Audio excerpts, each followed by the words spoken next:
Question 7 देखिए, the value of constant c that makes the function f defined by, यहां पे समझिए, fx is equal to x square minus c square if x is less than 4 and cx plus 20 if x is greater than equal to 4। ये हमारा function है continuous for all real numbers is. हमारा ये c की क्या value होगी जिसके लिए फंक्शन डिफाइंड आ जाए। हम ये जानते हैं कि कोई भी फंक्शन डिफाइंड कब होता है, जब उसकी हमें एक डेफिनेट वैल्यू मिल जाए किसी भी डोमेन की वैल्यू वहां पर रखने से। हम कहें कि देखिए आप यहां ना इसके लिए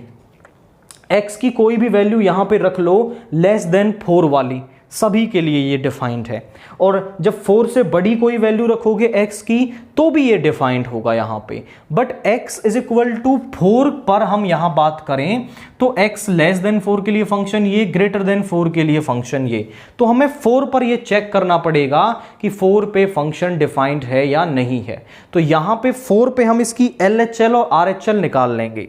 और LHL और RHL जब आपके इक्वल आ जाते हैं तब वहां पे लिमिट डिफाइंड होती है। तो हम यहां पे कह रहे हैं कि LHL निकाल लेंगे at x is equal to 4, at x is equal to 4 LHL निकाल लेंगे, लिमिट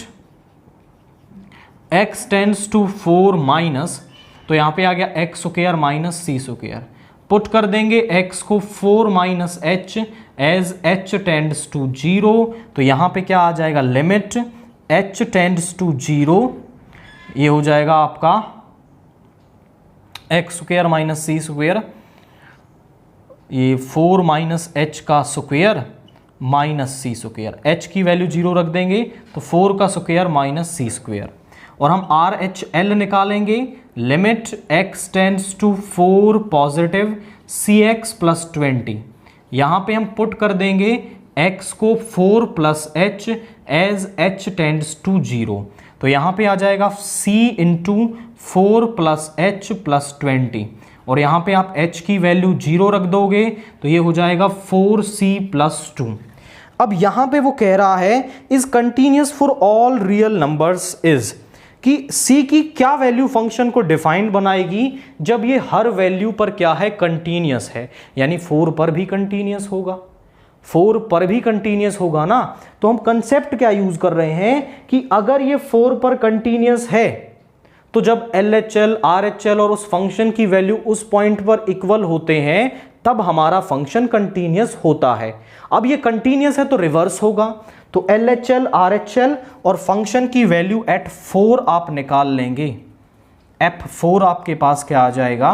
F4 आ जाएगा यहां पे 4c प्लस 12। आप बोलेंगे since the function is continuous, since the function is continuous at all real numbers, सारे रियल नंबर्स पर continuous है, so LHL is equal to RHL is equal to F4 होगा। यानी कि यहां पे 4 का स्क्वायर दैट इज आप इसे लिख सकते हो 16 minus c square is equal to 4c plus 2, and यहां पे इधर भी आ गया 4c, F4 निकाला तो 4c प्लस 20, यहां पर है 20 तो ये 20 हो जाएगा, यहां पर भी 20 आएगा, 4c प्लस 20। अब इन दो को कंपेयर कर लेते हैं,